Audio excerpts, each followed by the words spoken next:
if people are seeing a portal, something open up out of nowhere and an object or a being come out of it, there's something to do with that that's going to emit a radiation that we're not used to. Like, we get really sick from radiation. When you hear about reports of like grays and these sort of non-human intelligence that look alien, maybe you're looking at an entity that was specifically designed to withstand radiations. This episode is brought to you by merkmerch.com. Get your Merkel Media apparel right there at merkmerch.com. Also, check out merkelfilms.com for all your on-demand streaming needs. More documentaries and docuseries coming to that platform very soon. Now, today we have filmmaker Darcy Weir coming on the show, and he was at the most recent UAP hearings in Washington, D.C., and he talks about what was uncovered in those hearings right here on today's show. And then we also talk about his docuseries, Dark Alliance, and some of the dark undertones to the 20 and back situation. So let's get to Darcy Weir right now. All right, today we have Darcy Weir on the show. Darcy, long time, man. Hey, man. How's it going? Glad you're here. I'm glad you're here, man. Happy to be here. You and I, we were just talking, and I figured we'd hit record before we get too far into the conversation. We're going to start off today with the congressional hearings. And, I've heard mixed reviews on the hearing itself. So I'd be interested to hear your thoughts, because you actually flew into DC to be part of the hearings and attend them. But and when I say hearing mixed reviews, I mean, I didn't hear anything. I read about it on X. But UFO Twitter or UFO X. But people have been, like in love with the document, the Immaculate Conception, to Constellation. Constellation. I did it again. I just told you I wouldn't do it. I literally said to you, that's funny. We're leaving that in. But the Immaculate Constellation, I'm reading it off my notes. But there's been people with that document that I've been seeing just in love with it. They're just like, this is amazing.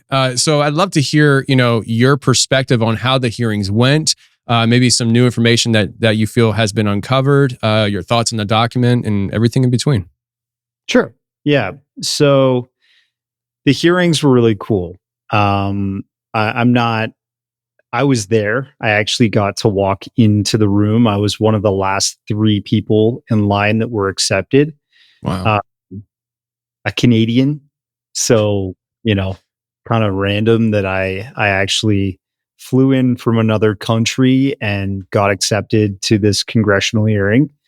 I documented it. So I recorded the whole way. I actually have a video where I'm at the very front of the line and I'm asking the lady that's kind of like stopping the line and then saying, go, are we going to make it? Are we going to make it? And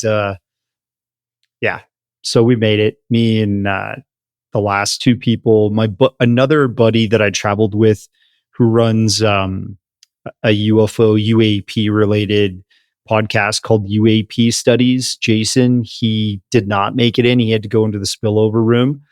I feel bad about that. There was a lot of people in line, and many people showed up late and just butt in the front. So it was it was like Black Friday on steroids, but UFO related. It was cool. I mean, you saw the who's who of the UFO people, James Fox rocking up late, Jeremy Corbell, Jesse Michaels from American Alchemy, just a whole bunch. You had a lot of representation there. I ended up hanging out for a long time in line with famous abductee Randall Nickerson, who also produced that cool documentary out of Africa, the Ariel school phenomenon or abduction case, or no, not abduction, experiencer case. All these kids, broad daylight, saw a UFO land and then saw beings come out, right? Are you saying that he was one of the kids there, or was he the one who did the documentary? He did the documentary. Okay. Yeah.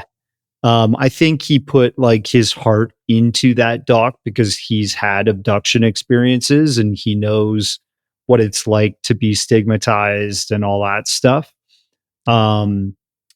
So he just flew over to Africa, and he was like literally living under the African sky, looking up at the stars for 2 years.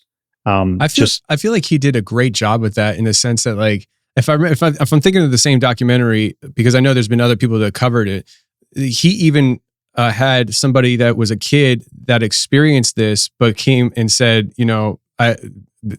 I don't know, like, I forget what his explanation was, but he was denying that it ever happened, kind of thing. So, like, yeah, I feel like he did a good job balancing, the experiencer and them saying, yes, this happened. And then even somebody who was there said, no, it actually didn't happen. Yeah, he was one of the kids, and the rest of the kids, plus a teacher in the doc, admitted that she at first thought the kids were making everything up, and then she had her own abduction experience like sometime later. So that this phenomenon was kind of happening in that area of Zimbabwe for a while, and multiple lives were affected. But this guy was, he was an interesting character. I think a lot of people made like meme videos out of him, like mic dropping and saying it never happened type thing. But it was a cool atmosphere. Everybody was kind of like high spirits and really excited. I remember, so the night before the hearings, I crashed with my friend Stephen Bassett, who he's got a place in Washington D.C., and we caught up, and we were talking about what the possibilities were for the next day. We knew the hearings were going to open at 11:30 a.m., but we didn't know how long they would go for. His best estimate is that it would go for an hour, right? Because lunch, a lot of these congressmen and congresswomen want to like break for lunch. So we thought it was just going to go from 11:30 to 12:30, and it went to about like 1 something, like just over 1 or just before 1. So it was a good duration, and they were just firing off a wild amount of questions, things that were being recorded into congressional hearing record, into the congressional record. Sorry. So people out there like kind of take a step back from UFO Twitter and stuff. I know a lot of people were saying, it was like a nothing burger or whatever. You hear that term thrown around so much, but it's like, you do realize that this is the first time in history that we've had congressmen and congresswomen talking openly about hybrid programs, abduction, reverse engineering programs, crashed craft retrieval programs, like all this wild stuff. Bases in the ocean, potential hotspots for USO activity or possible UFO/USO bases, off the coast of California and stuff like that, right? They were just all over the place with stuff that's part of UFO lore, but now is being discussed by legislation, like powers that be in the legislative process in the United States of America, lawmakers. So this is powerful, and I don't think this is something you want to throw under the bus. And if you think about it, if they're saying all that stuff now, it's the second hearing ever to happen regarding UAP or UFOs. What are they going to talk about next congressional hearing? And there's a lot of rumors that there's going to be more. They touched on radiation effects from UAP on experiencers, people that have been exposed to that radiation from seeing the UFO up close and personal. So that means potentially there's going to be a hearing in the future where we have experiencers that were affected, their health was affected, and they'll be able to speak from that perspective, what they went through, and some people are kind of rallying and saying that, hey, like they're really pushing the threat narrative. To me, it's like maybe that is part of it. But when you get down to brass tacks, really what they're doing is proving that it's a real phenomenon.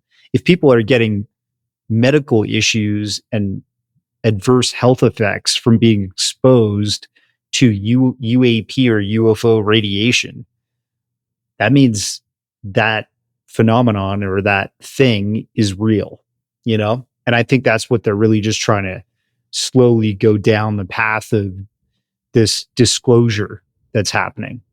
And it is probably going to be a slow process. Like everybody talks about catastrophic disclosure. We need that right now. And that's like almost the anarchist inside of people speaking that want this truth out so badly. But it's not necessarily a good way to get the truth, because it could crumble absolute trust in our government institutions, which are at an all-time low. And it could, just not be something the masses could stomach right off the bat. I know you could, because you're open to all this sort of like this type of stuff, but not everybody. Hey guys, if you want to be on the show, go ahead and shoot me an email, contact@theconfessionalspodcast.com. And if you want more shows like this one, hit the join button below and become a member to the channel. Yeah. And I feel like we can lose touch of that a little bit at times, because like you and myself and listeners of shows like this, we kind of get engulfed in the topics that we cover, and it becomes so normalized to us that I think maybe even we lose touch with reality when it comes to what the everyday world thinks and views of this stuff. I still kind of taken back when people say, they find out what I do and they're like, do you believe in UFOs? I'm like, what? Like that's like, why are you asking me that? Like, it's literally in the name, unidentified flying object. Anything in the world that is flying in the skies that we can't identify would be a UFO. Like even just that simple, basic understanding. Not to mention, the idea of where do they possibly come from. And that's the stuff that I think that really trips people up. You mentioned about the radiation, and the thought that comes to my mind is the legal ramifications of such things.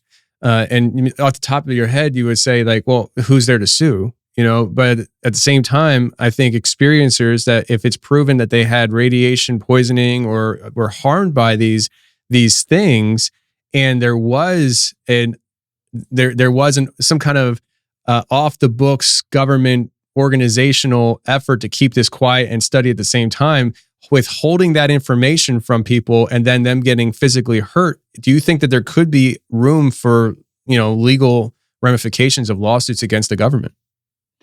Yeah, I think that is part of like the catastrophic disclosure outcome, is if, this really gets out of hand and stuff gets leaked and proves that people's lives have been threatened and at risk due to this secrecy, there could be people that turn around and sue the government in like class actions or something like that. I'll give you an example of somebody that I know of that I've spoken to, who is an experiencer who got sick from exposure to this radiation. Have you ever heard of the Rendlesham incident that happened? Absolutely. Right off the edge of the Bentwaters base in the UK. Rendlesham Forest, it's a nice little forest. You can go on hikes and stuff there. But back in the 1980s, two main there was actually three. Charles Halt, was like a commander or a colonel or something at the time. He held a higher rank. This happened over a course of days. There's like a really interesting tape recorder recording. You can listen to him where he had his sighting. And, there was this UFO buzzing the base, shooting like lasers at the ground in front of their feet and into these like bunker areas of the base. People assume now that actually they were secretly storing some possibly nuclear weapons there or something. And that's why the UFOs were showing up there. But the two other witnesses that were experiencers were Jim Peniston and John Burroughs. John Burroughs I've spoken to, and he literally walked into the forest, and there was this like kind of glowing orb is what he recalls experiencing, which was different from what Jim Peniston experienced. When he walked into this glowing orb, he kind of heard this non-local consciousness, and he has a whole story I'm not going to go into, but after that event, he went back to the base. There were two men in black suits waiting for him. They immediately took him off to a room and kind of got a debriefing of what happened. And he was examined over those next few days at the base. He had another experience, I think the second night. Now, fast forward years and years later, we're talking like in the past decade, he had health problems. He had this heart valve issue, and he went to go make a claim for that whole heart valve issue with his benefits, as an ex Air Force personnel, because you get to keep those benefits, right? Those benefits were rejected because his record working for the Air Force was wiped. Somebody did not want him to remain valid or credible with the Bent Waters, the Rendlesham incident. So they wiped his background work with the VA. And this became alarming that somebody had done that. And, another person you could say that this happened to, that people contest, but I think is very true. Lou Elizondo, he left the Pentagon. They wiped his work records, said there was no ATIP. They can do that type of thing, right? They want to control the truth of this subject. So John Burroughs was actually interacting with To the Stars Academy at that time. This had Kit Green and a bunch of interesting scientists that were all related to this phenomenon over the decades. Hal Puthoff, and he ended up complaining about this issue, saying, I need to get this medical treatment for my heart, and they're not giving me my benefits. So John McCain, former senator, Republican senator, was informed of this issue. And he's a veteran, right? He was in the Vietnam War. He was very upset by this because he saw that John Burroughs actually had payment records and like proof, forms that he had worked at the Bent Waters base. And he ended up, John McCain, running this up the flagpole and making a major complaint saying, like, how could you wipe this guy's records? He worked for the Air Force. You can't do this. You need to reinstate his records so he can make this claim. And apparently,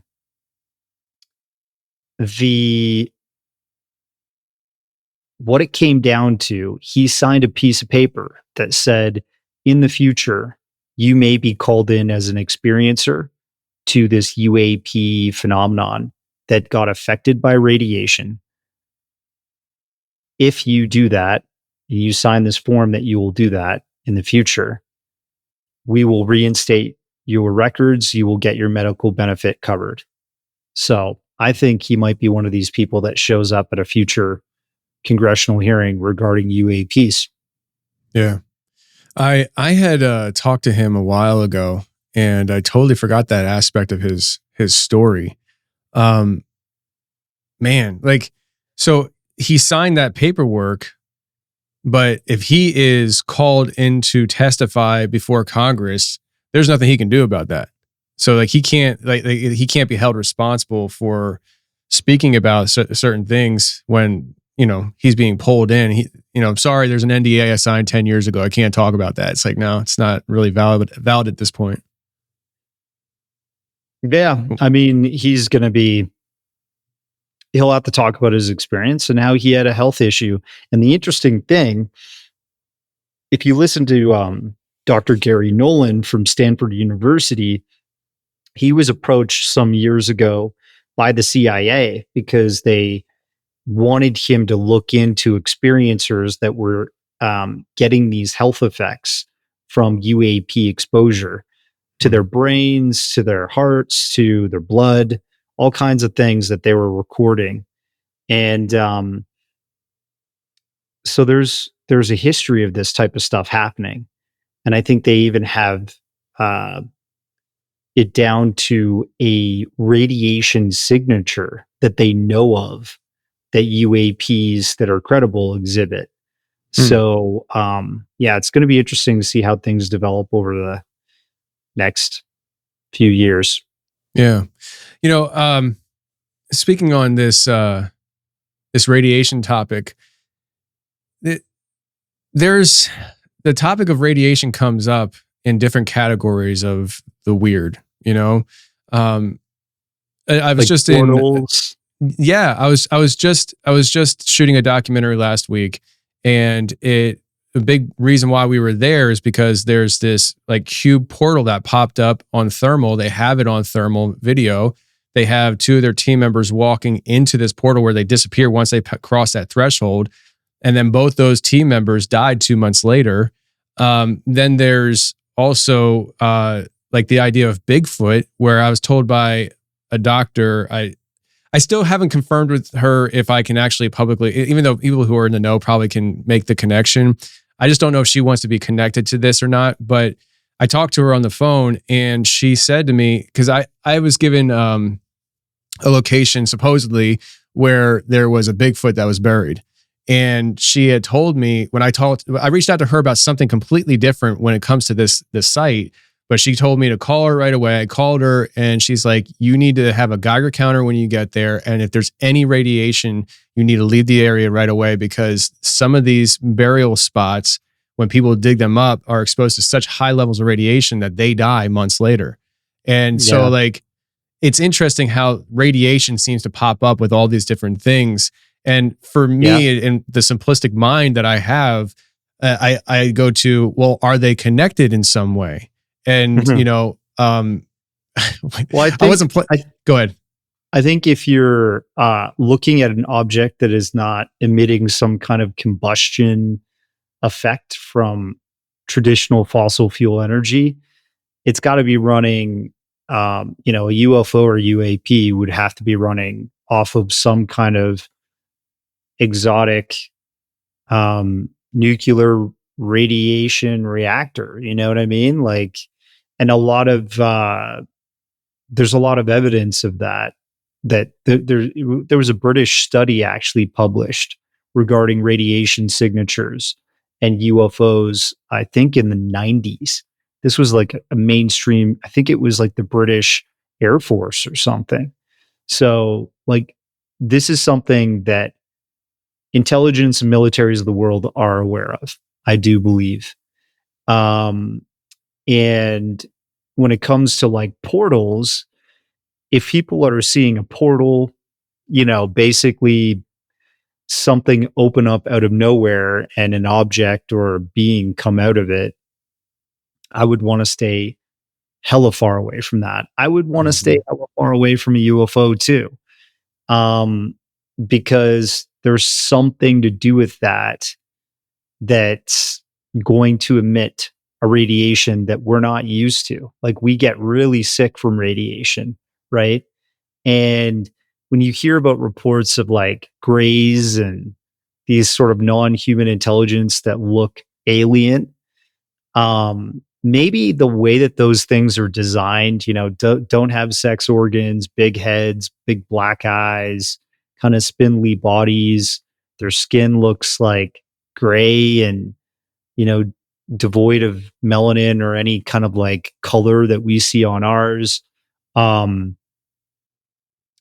Maybe you're looking at an entity that was specifically designed to withstand radiations that our bodies are not allowed to be exhibiting, or exposed to.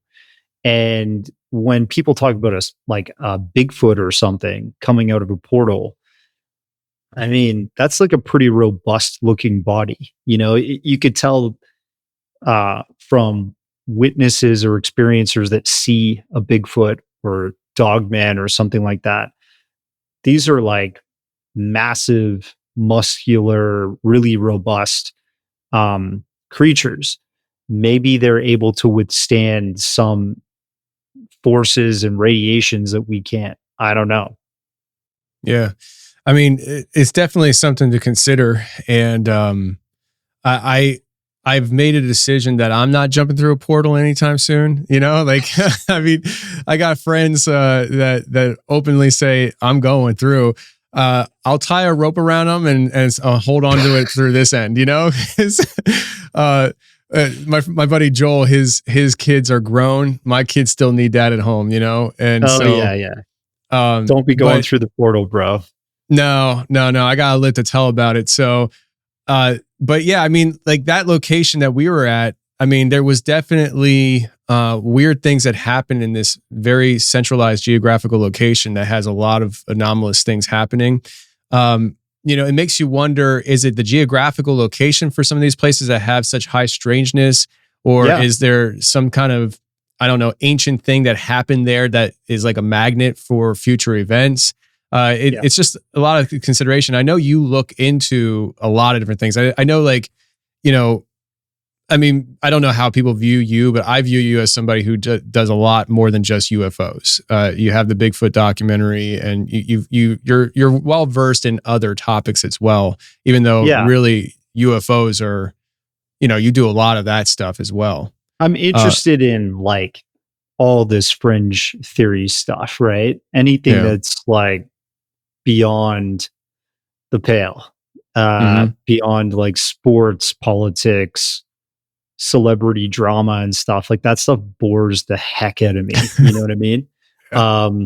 But when it comes to radiation, again, another thing that comes up are like, again, these hotspots, Skinwalker Ranch, that has a radiation signature that they keep recording, and people are leaving there sick all the time. People have kind of alluded to that maybe that is radiation sickness that these people are being exposed to who are working and living on the ranch. Another ranch that I think is super anomalous that no one talks about, that the government of the United States literally quarantined off. You can't walk on this property at all. It's like Area 51 of the ranches out there. It's called the Bradshaw Ranch. There's no TV show being filmed on it like The Blind Frog is now and stuff. The Bradshaw Ranch. There's even videos of when the Bradshaws lived there. I think the son was walking around the property and he had this, old mini DV handy cam, and he's panning around in like the forest area, and you see this little entity that looks like a gray poking its head out, but it's like translucent. It's like the entity or being almost has this ability to cloak itself. But you see these shapes of these really large eyes, almond shaped eyes on a huge like head, and a short spindly body that's like poking out from behind this bush. That's from the Bradshaw Ranch. And that place got quarantined off in the 90s, I think, or late 80s. So the Bradshaw Ranch, it's been quarantined off, and nobody can go to it now? You can't. It's like illegal. The government. That's why nobody talks about it. And no one talks about it. Everybody's talking about Skinwalker, which I'm sure there's something going on there. People talk about Blind Frog, but no one talks about Bradshaw. Wow. Yeah. Wow. Okay, so the place that I went to last week, I had to sign an NDA before I was given the location to it and everything, because they don't want they don't want the location getting out and the area being contaminated. But now with that information, there's also that concern as well, because I didn't connect it until you brought this up. So last week, and let me tell you, I don't get sick. I don't get sick. Like I get like colds where I have respiratory infections and stuff. But when it comes to like vomiting, that's not. I don't get sick like that. Like I think the last time I vomited was probably I don't know, years ago, before I moved to Tennessee. Iron stomach. Yeah, man. Like I can eat anything. Like I'm good. And I'm out there, and it was the third night, I think. And let me preface this with, this location has radiation readings. They set baselines when they go out to the location, and then they operate from that baseline to see the spikes. And there's definite spikes. There were spikes when I was there. And part of me is like, I still have this like youthful attitude about me where it's like, oh, I can't die. Nothing can get to me, So like when somebody's saying, hey, there's radiation here, like, who cares? I don't feel anything, And it was like 3 nights in, I'm laying there, and all of a sudden, like my stomach starts feeling really sick. Like I'm like, I think I might hurl. And then it moves into my intestines, and my stomach starts turning like in my bowels. And I'm like, I think I need to run to that elevated toilet real fast. And, but once I handled business, I didn't feel like I needed to throw up anymore. I didn't throw up. And I didn't feel like I needed to throw up anymore. And the rest of the time I kind of felt okay. My intestines were turning a little bit here and there, but my first night home, I'm laying in bed and I'm like breathing heavy. I'm like, I think I'm going to throw up. And I did. I threw up harder than I've thrown up in years. I wonder if it has something to do with the radiation that's there. I didn't even think about that till now. I don't know. You could always get tested. Probably they should. can take a blood test from you, a blood sample, and they can run that through to see if you got radiation poisoning. I might have to do that. I mean, how long I might have ago to do that was this? soon. Just last week. Oh, wow. Yeah. Fresh. I'm feeling great now, but well, if you did it, you might have some kind of conclusive evidence if you found out that you did have radiation poisoning. Yeah. I might have to hit, I don't have a family doctor. I might have to hit up like, you could do a walk-in clinic. You just, take my blood, please. Explain to the doctor that you got really sick visiting a site and you just want to get a routine scan, but check off radiation testing for your blood.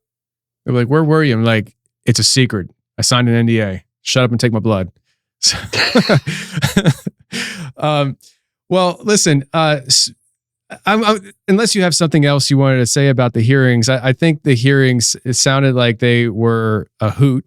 And like I saw a video of it. I saw it was like, it's like a who's who is there. I was like, dang, dude, like everybody's there. Lou, I would love to get Lou on the show one day. I don't know if that's even possible. I was talking to his part. I think you probably know who his partner in crime is on this whole thing, right? I don't know if he's public or not, though. He's coming out with a memoir soon. The initials is JS. Jason Santz? No. Oh. No. Let the record show that I know something that Darcy doesn't. Well, I don't know, man. I can reach out to Lou for you and see if. You know Lou? Yeah, I'm friends. Oh, okay. Lou. Well, I can see if he wants to come on the show for sure. I can tell him I'll bring him in studio. Yeah, I'll bring him to studio.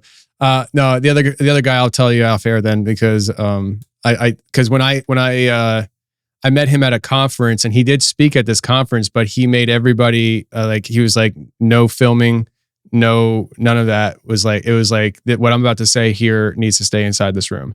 And so I was like, oh shoot. And all that. But I think he's public. I just don't know enough. I don't want to do something I'll regret. So I'll just tell you afterwards. Cool. Leave me in suspense, man. I'll figure it out. The episode's not over yet. Sorry. That's cool. So we were talking about like, go ahead. I'm sorry. No, that's cool. I mean, he's got so many good people around him. I thought there's like Sean Cahill. That's somebody who's been closely associated with him for a while. I don't know. I mean, I'm not sure who JS is. Yeah, it's also my older brother's name. basically, like between the two of them, they decided that Lou would be the one that would go public and be the public figure, and he would stay within the government and operate from behind the scenes. But yeah, that's why I just don't know. I'm sure you've heard of him. I just don't. I'm just being ultra careful because I don't want to shoot myself in the foot for a future interview one day, possibly. Jay Stratton. Yes. Okay. Perfect. It's public. And I didn't do it. Yeah. So, okay, gotcha. Sorry. I don't know why I didn't think that at first. Yeah.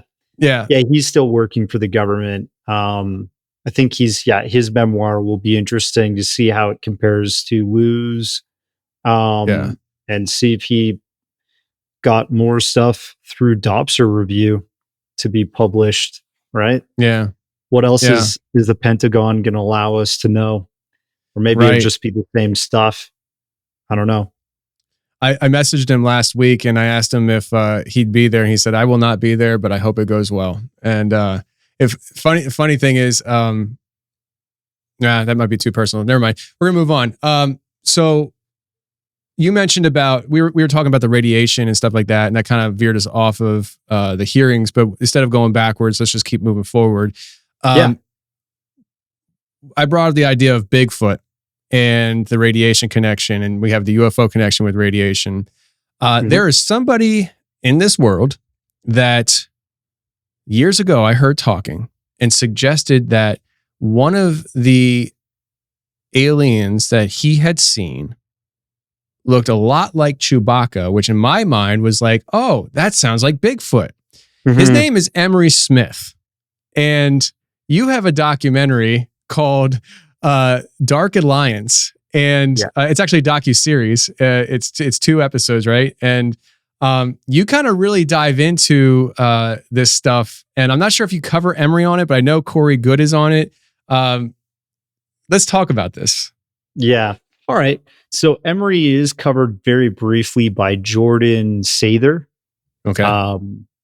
In the second episode of the first season. I might actually go on and do couple more seasons because people are responding pretty well to it. Like people really liked what we did so far.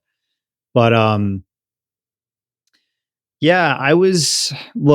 been part of the UFO community since around 2009. That's really when I started interacting, reaching out to people, interviewing people to make my original documentary, The Underground, with Phil Schneider and the underground base,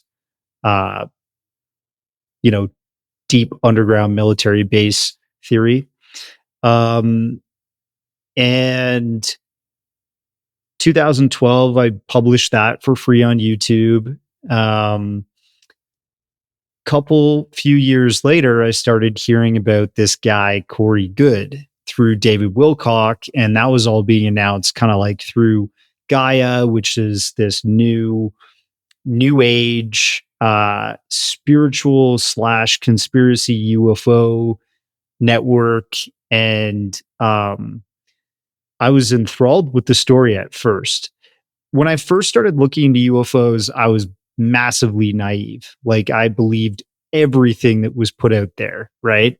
And I, just like you, am now skeptical at first of the stories. I want to hear a lot more. I want to see a bit more evidence before I start to believe or consider something to be real. But back then, I heard, up until 2015, which is really when Corey first started hitting the scene, I had heard about grays. I had heard about, possible like Nordic or human looking aliens. I had heard about hybrids, and, all these concepts were well baked into the mythology and lore of ufology for decades. But this guy is coming out and he's saying there's these blue aliens that are bird people, and they will, come down in these spheres.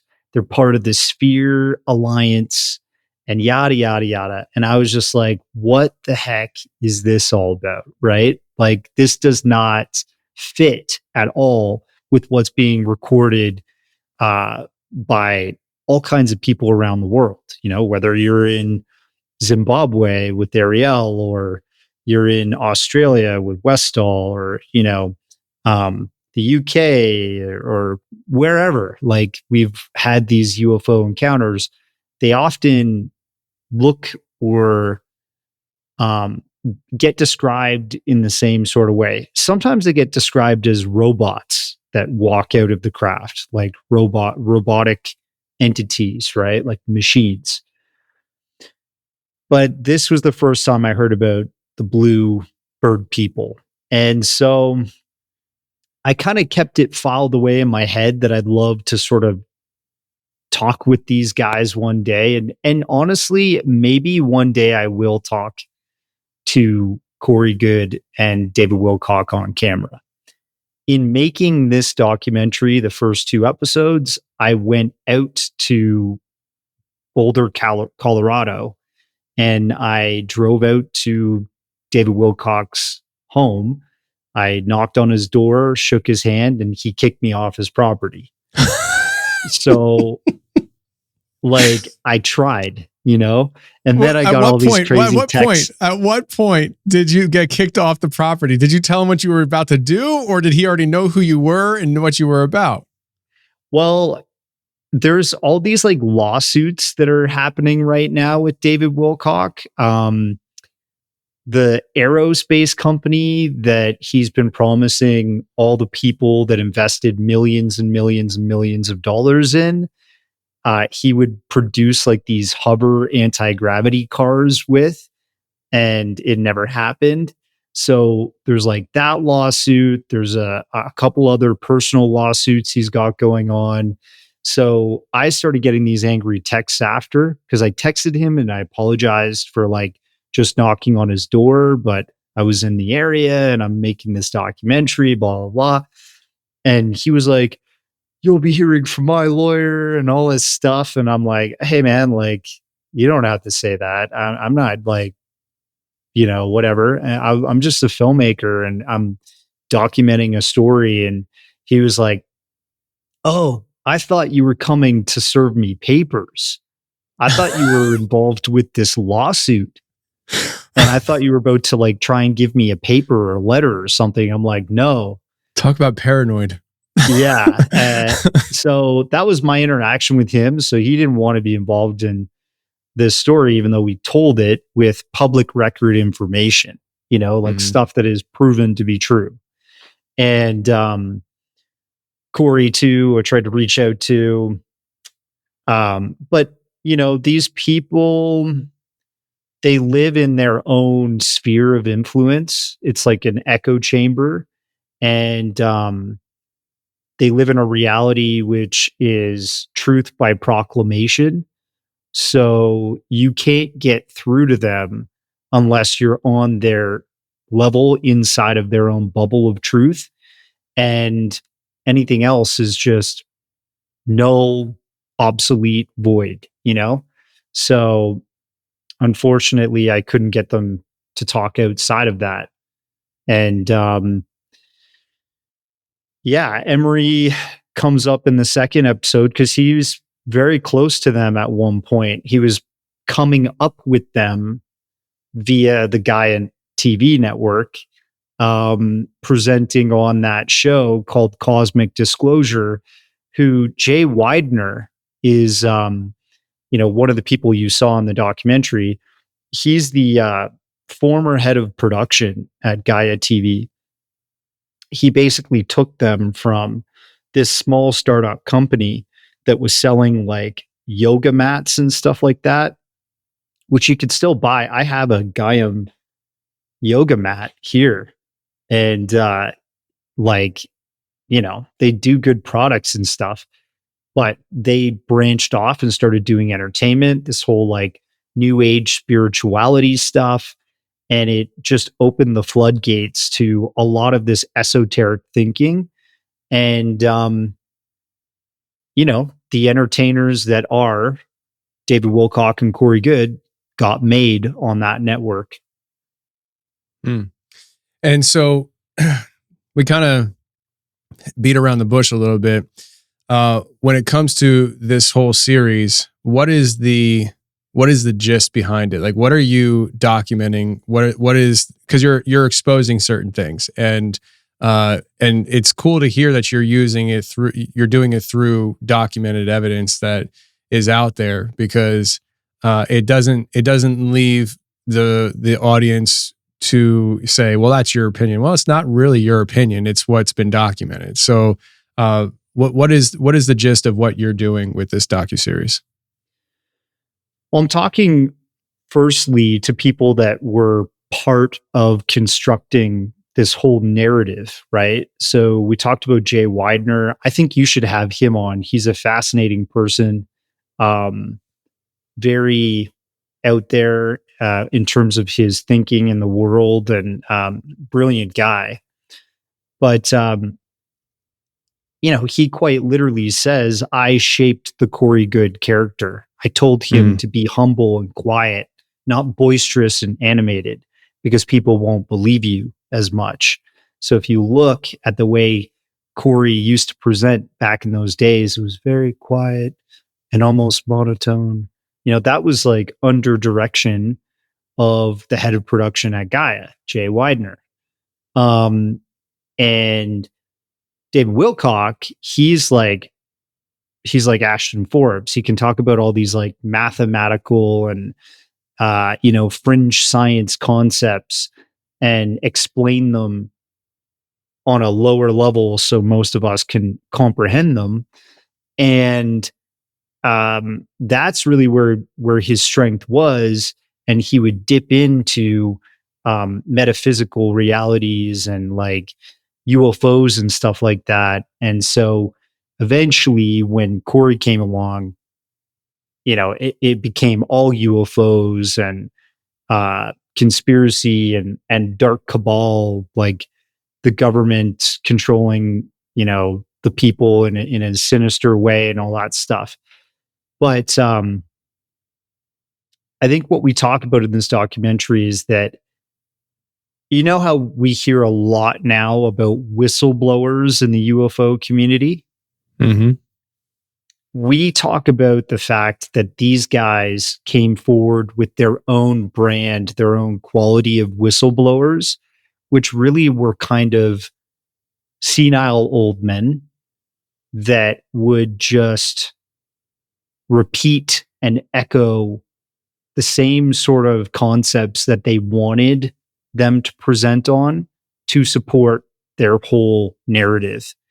And I'm also in the documentary showing that essentially this is dangerous because so many people believed and were on board with these theories. They were dumping tons of their money into conferences to attend to get this whistleblower testimony, and they were subscribing to Gaia en masse and all these different things, all to find out years later in like these depositions and stuff that happened that it was all just entertainment and intellectual property that was invented by these men that were deceiving people and trying to label entertainment as truth. And I think that's where, we have to be careful because, heck, like all of this stuff is entertaining, right? Mm-hmm. Like I am entertained by the incredible amount of information that comes out of the UFO community every day, or the Bigfoot community, or the cryptocurrency community. Like there's so much information that's interesting that comes out of that, right? But we have to be really careful of promoting ideas that are patently untrue and are really just there as entertainment. Mm-hmm. I think that was one of the main themes of the docu series, and it probably will remain to be the theme of the docu series as we explore other people that have kind of like come and gone and weave their narratives into the history of ufology or other stuff that's been going on, that you've probably even seen. Oh, for sure. For sure. Um, I guess and if I'm wrong, tell me, but the idea of 20 and backs comes up in this, right? Yeah. Yeah. Is 20 and back, from what you understand, an original idea from these guys? Yeah. It was Really? invented by Corey Good. Yeah. Wow. Yeah. So that's a hard pill to swallow. And I've had emails from Sure. people who are very, very, very invested in that idea, right? And I'm sure you've probably even spoken to many Tony 20 and back. Rodriguez twice. Yeah. And there's many of them out there that say they've basically lived a alternate life with their soul in another body 20 years in the future, but then they've been regressed back to like another body that they're living in now that they've come on your show and do the interview with. But this is just their basic, life that they're living now. That other extravagant, like wild um, space story and stuff happened in another life with technology allowing for this kind of like surrogate life swap or whatever, right? But it's like it's an easy way out to say that and then not have any proof behind your claims. Like, oh well, it happened in the other life, right? And this, I think, one of the things about Corey is that he went after everybody who came after him that claimed that they were also a 20 and backer, right? So I talked to a guy named Tony Rodriguez, nicest guy. I like him. I think he's a good guy. He came forward, and said he was a 20 and backer, and Corey and David said he was a fraud and, threw him under the bus. And Really? Tony even said Corey was rude to me at a conference that we both were at and stuff like that. And it's, in the documentary, we talk about what happened to Jason Rice, and he got like threatened and he lost his job and all this stuff, because there are people that believe that is their narrative and it can't be anybody else's narrative.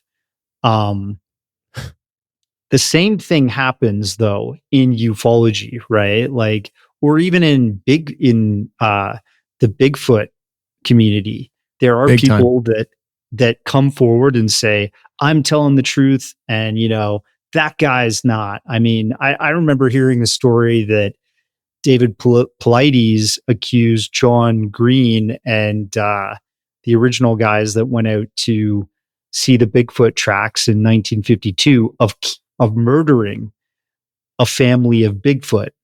That they actually found the family of Bigfoot that created those original tracks. And this was a scandal. This was like a huge argument, a war that happened in the Bigfoot community, I think in the 1980s.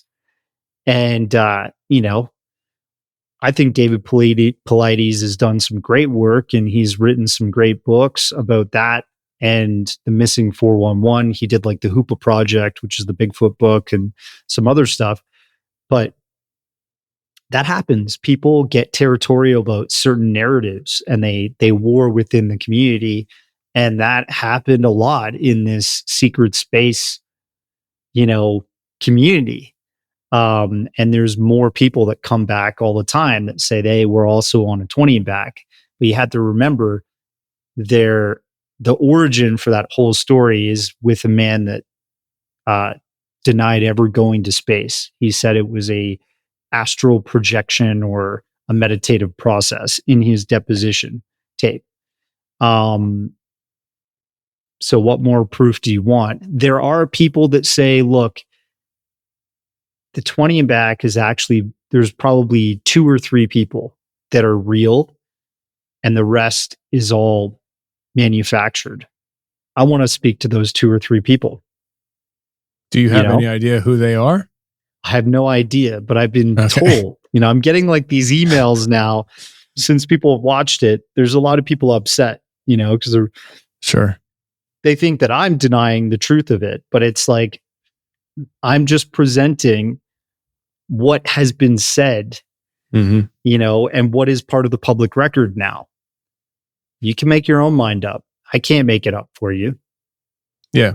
And that's how I approach a lot of this stuff. Like, we're not really here to tell people how to believe on things or what to think. We just share things with people and, tell you to put your big boy pants on and think for yourself and decide for yourself where you want to go with it. When it comes to, you brought up Tony. I've had Tony on, I think, twice on the show. I think the first time I had him on was like for episode 90 or something, like within the first 2 years of the show. And I think I brought him on for a follow-up after that. He's the only person that I can recall that talking to that claimed to be part of the 20 and Back program. And he, if I remember correctly, he had so much information that we barely tapped it in 2 recordings. Do you think people like him are falling in the category of like a Corey Good, which is they know what they're doing and they're doing it anyways? Or do you think he has had experiences that through his maybe looking into things online or whatever came across this idea of 20 and Back, and it's like, you know what? I think that's what happened to me. And he's funneling all his memories and thoughts into this category of 20 and Back. I mean, what do you, and maybe not even, I don't want to focus in on him and make him the topic of a conversation as much as like the idea of that. Like, do you think that's a possibility for some of these people? Or do you think that, from what you've been looking into, the 20, if somebody's claiming 20 and Back, they're pretty much outright saying to you, I'm lying? Yeah. So there's, we speak in the second episode of this docu-series to Leon Isaac Kennedy, African-American Hollywood actor. He's a Christian minister, and he watched everything go down around him in terms of the controversy and the lawsuits and all the stuff that he was embroiled in regarding these people. And he's been part of the UFO community and part of the, spiritual community for a long time. And he puts it pretty eloquently. He says that there are people out there that have experienced UFOs, that have had these out of body experiences, right? Where they might have been on a craft or might have been interacting with a non-human intelligence and might have felt like they were off planet and so on and so forth. These people that come up throughout history, there are some that are real. And what happened with this story is sometimes people see these other real stories and they relate it to what their experience was, and then they just kind of go off with it, right? I think maybe Tony had a real experience and he's associating it with 20 and Back. It's possible. It's possible he had some kind of experience, like I don't know, like a past life, who knows, right? Mm-hmm. That he's remembering, or I can't speak for him per se, but I just know that the 20 and Back was a well-constructed sort of hoax, data mined, conspiracy theory, data mined, and science fiction mind, narrative, because we could see all of these similar popular ideas mirrored in science fiction. There's a part of the documentary where David Wilcock and Corey Good are literally talking to each other on stage at a conference about the concept of these alien races coming to Earth and doing genetic harvesting and DNA mining or something like that. And they literally say in their presentation that they just went and saw a movie called Jupiter Ascending, which was produced by the Wachowski brothers or whatever. And they're like, yeah, it's just like in that movie we just watched, Jupiter Ascending. You know what I mean? It's like, okay, so like you're literally bringing up this concept right after you watched a movie together. Do you see how that's a bit of a conflict? Yeah. Of reality and this kind of truth that you're spreading. So, and you see that all the time in their storyline. Like Total Recall is this Arnold Schwarzenegger sci-fi where he lives he's like waking up, but is like a totally different life, but it's like a simulated reality or something that he's playing out and you don't know. And you've got all of these UFO sort of lore things. Like Bonnie Meyer wrote the book about blue bird people, extraterrestrials, long before Corey Goode started talking about it in his narrative. Wow. And so you, sorry, I'm sorry. Just to clarify, with what you're just mentioning here, it sounds like there was a lot of data mining of information to compile into one cohesive storyline. Yeah, wow, that's right. And one of the, Carrie Cassidy from Project Camelot. Familiar. Yeah, and then there's like Bill Ryan. They started that kind of together. It's like the 4chan of conspiracy theories and stuff, but it's a little less toxic. It's more like a community of people talking about all these different conspiracy truths or theories on chat boards. And Bill Ryan spun off his own website version of Project Camelot, which was called Project Avalon at the time in 2014.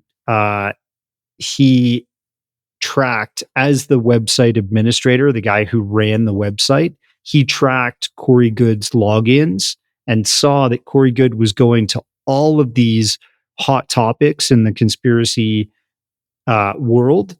And he was engaging with that and learning about those theories.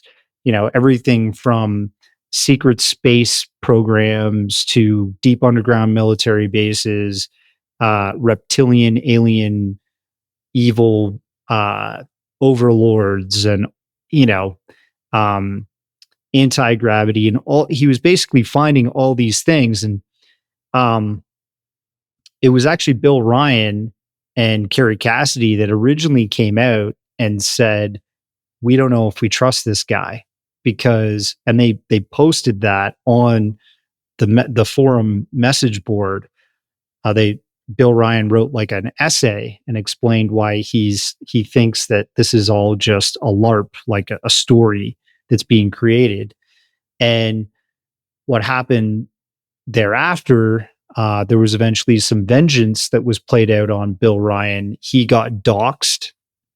His address and pictures of his home were put out online by the Corey Goode camp, and we have like a Western Union receipt that proves that Corey Goode paid the next door neighbor of Bill Ryan to actually do this spying and doxing.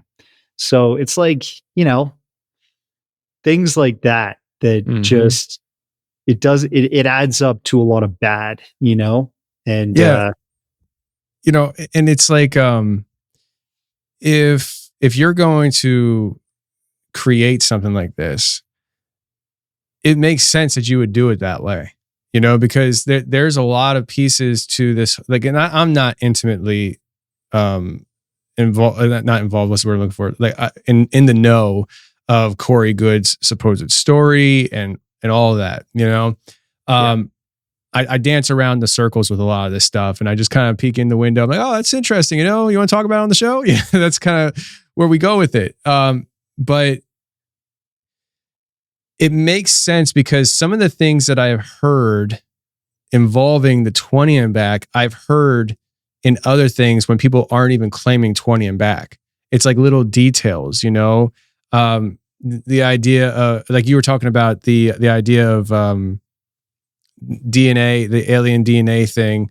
Like there's versions of that I've Yeah. heard, or even the idea of trying to manipulate the, let's just call it the, if you don't want to say the soul, the astral body of some kind of, there's some kind of manipulation from that people are experiencing, where it's like, when I go to sleep, I'm coming to understand that I am going somewhere else, and there's something going on where these things, whatever they are doing to me, you know. And it's like that you see pieces, and you're like, and that's what that maybe is what makes a believable lie, right? Yeah, Like because like there's factors of all this existing already in the greater community, right? Like you're talking about abduction phenomenon. Okay, I'm going to take that part from the abduction phenomenon. I'm going to take like this part from time travel, this part from deep underground military bases.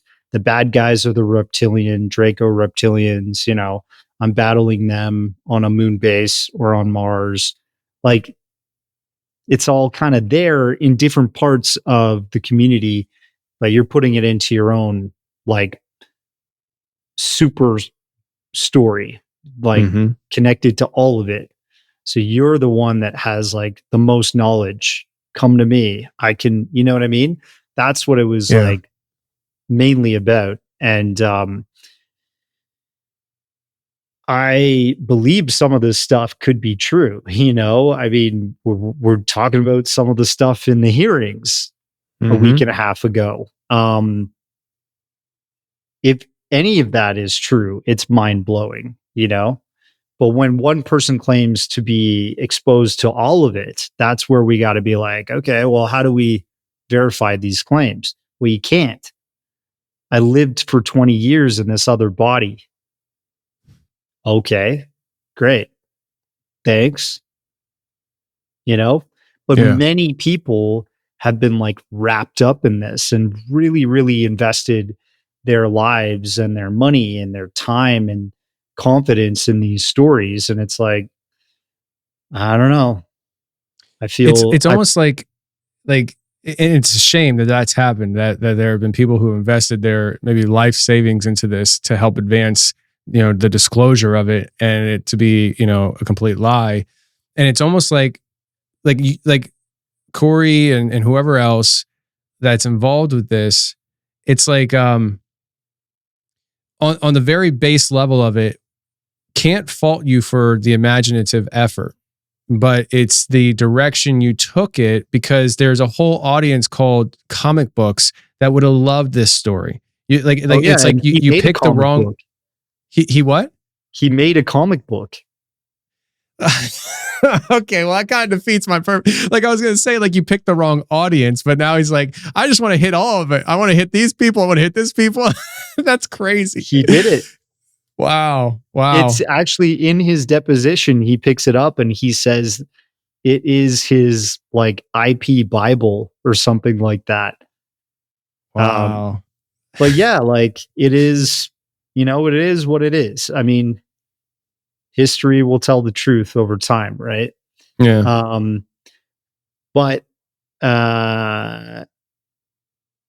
that's why we always got to like, it's great to tell these stories are fascinating, you know. There's a reason why it captivated so many people, because you had like the front man spokesperson, David Wilcock, who's super animated and an amazing entertainer, right? But he was pushing a load of, you know, and Corey was, you know, with him along the way. So I don't know. It's like I think the documentary is, you know, factual, but also part comedy. It's supposed to be a bit of a dark comedy because we have to have a sense of humor about these things too, right? We're Yeah. human. People make mistakes. Um, people are people, right? We have faults, and we try to learn from mistakes. We try to learn from misdeeds and pick ourselves back up and move forward and do better. And I guess that's kind of like the lesson here, so to speak. Yeah. And it's a good lesson to have. It really is. Um, like you mentioned earlier about, finding these topics entertaining. Like I think anybody who listens to, this podcast or watches your documentaries, like there is an entertainment, like they find it interesting. And it's one of those things where maybe not take yourself too serious, as far as I don't know, like I think people sometimes get so caught up in it that it becomes their identity and Yes. their entire world. And that's when like you're leading yourself to a cliff that eventually you're going to have to jump off of, and it's not going to end pretty. It's going to hurt. And I've been there. Like I've literally been so invested in these UFO stories, you know what I mean? That I felt like it was my life.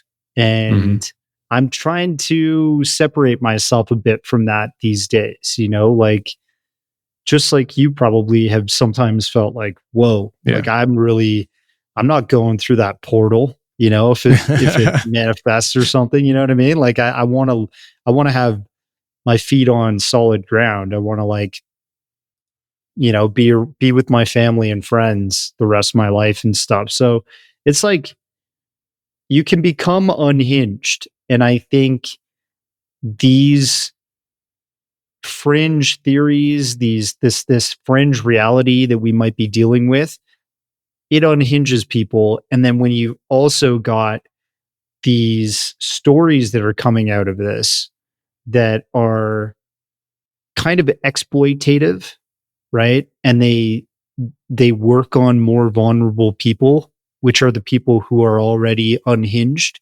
from reality, and they're having a hard time figuring themselves out and trying to figure out, what their future is. They're trying to figure out where they fit in the world, and they get attracted to these theories.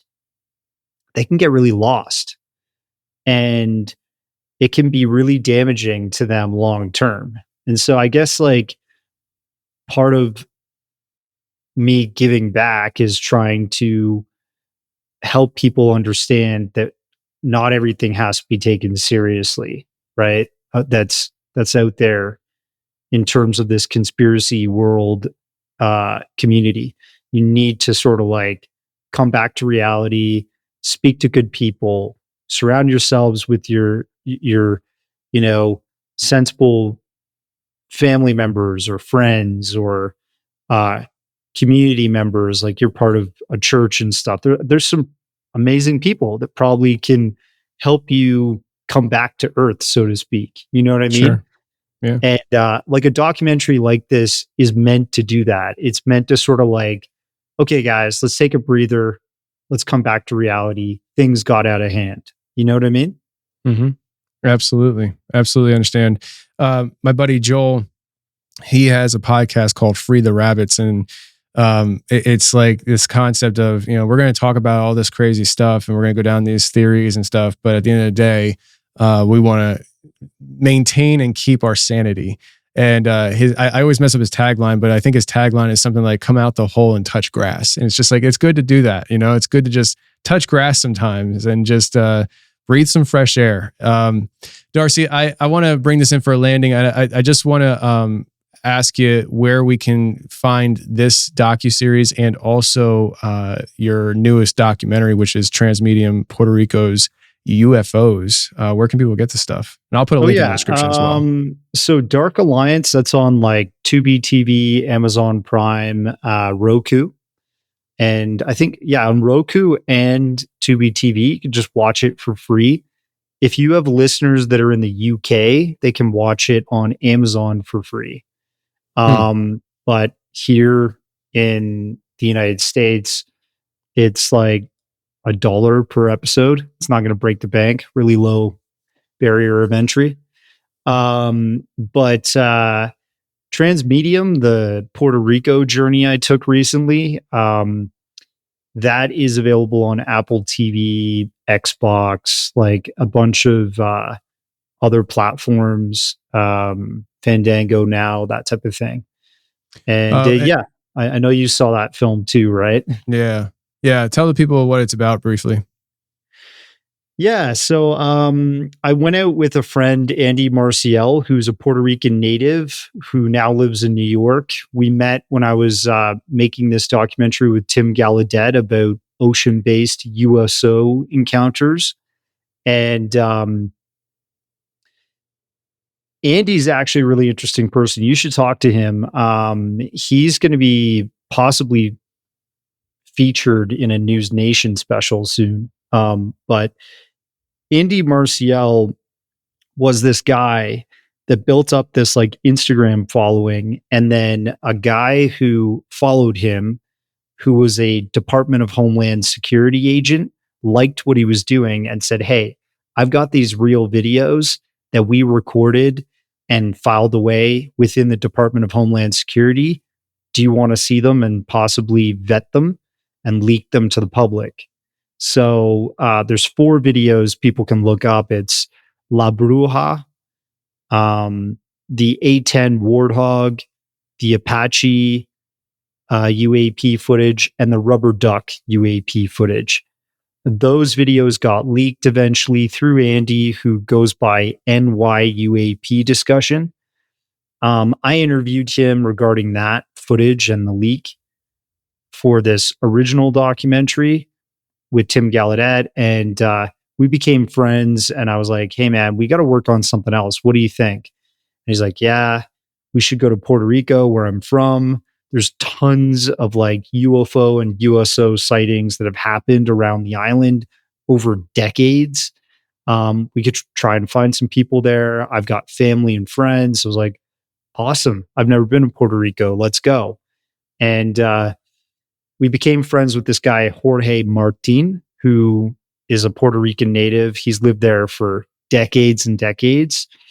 And yeah, Jorge is like the George Knapp of Puerto Rico. You know, he's like OG journalist that's been recording these events around the island. And he hooked us up with the guy who leaked the 2013 Agua Dia footage, which actually was mentioned in the UAP hearings this past week on the 19th of November. Now, this past week's hearings were held by Arrow, the all domain resolution office or whatever. And they debunked. They just took every opportunity to debunk this phenomenon, that there's any non-human intelligence aspect to it. A lot of people expected that to happen, but they debunked the Agua Dia footage and they called it a balloon. And there's been heavy scientific analysis of that video by the Scientific Coalition for UAP Studies, Robert Powell. There's been now my documentary where we spoke to the agent that leaked that footage, and we hear the before, during, and after the release of that video, like what happened and why that video was captured and why it was released. And yeah, we went around the island. We met with some other interesting experiencers, one of which said that they met a non-human intelligence that was looked like an Indian man, and said that they were from another planet and that there's going to be some horrors coming to Earth, like a kind of cataclysmic event where an asteroid strikes and causes mass pollution and destroys lots of, there's, the population gets somewhat decimated, and the rich live on an island and all kinds of stuff like this. So it's a bit of a wild ride, the documentary, but it's revolving around this stuff we're talking about, like UFOs and non-human intelligence. I love it. And as a Puerto Rican, I highly recommend it. Oh, you're Puerto Rican? Yeah. I didn't know that, man. I thought you were Italian. Yeah, people don't know what I am. I am whatever you say I am. If I wasn't, then why would I say I am? So that's funny, dude. Wow. I am Puerto Rican. When I used to be a parking enforcement officer in Reading, Pennsylvania, and that city is filled with Spanish people, and they come running up to me, yelling at me in Spanish for writing a parking ticket, and I don't understand Spanish. I don't speak it. So I'd be like, I tell them I don't understand what they're saying, and they look at me like I have 10 heads. And so then I started telling people I'm Italian, so they would understand, oh, he doesn't speak Spanish, like he's Italian. So yeah, I'm Italian. But if you don't see me, if you don't see me on video or picture, you see the last name and there's no Spanish accent, you might think I'm German, because that's a German last name, Merkel. Yeah, so, Merkel. Yeah. Yeah. I'm a weird mix, man. But yeah, 50% Puerto Rican. My dad, my biological father was 100%. And I see it now. Honestly, I see it now. Yeah. Like olive skin, the dark hair and stuff. Like my buddy Andy Marcial, he looks a little bit like you too. He's bald. All Puerto Ricans, man. We go bald. We grow black beards. Yeah, the ladies like it, I guess. I don't know. Yeah, man, for sure, for sure. But yeah, so dude, thanks for having me on. It was good catching up with you, talking about all things, and glad you checked out some of my recent investigations. And yeah, man, really good chat with you. Awesome, man. In the Capitol halls, the air was dense. Secrets spilling out, you could feel the suspense. Talk of hybrids and programs so deep, where the ocean hides what we can't keep. Oh, they talked about the skies, and what they found inside, deep inside. But the whispers grew louder, no more place to hide. Secrets in the hearing, under the marble glow, telling tales of the skies and what they know. Oh, the world is watching, the truth is near. Secrets in the hearing, it's crystal clear. Reverse engineering, oh, they broke it down. What's under the surface and what's underground. Crashes and crafts, the stories unfold, but the answers stay hidden, oh so cold. Oh, they talked about the skies, and the beings from afar, legislation shaking, we've come so far. Secrets in the hearing, under the marble glow, telling tales of the skies and what they know. Oh, the world is watching, the truth is near. Secrets in the hearing, it's crystal clear.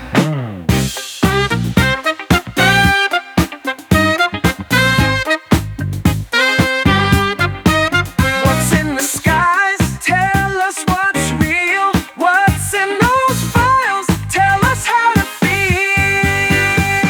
We've waited so long, oh don't turn away. The truth's coming out, it's a brand new day.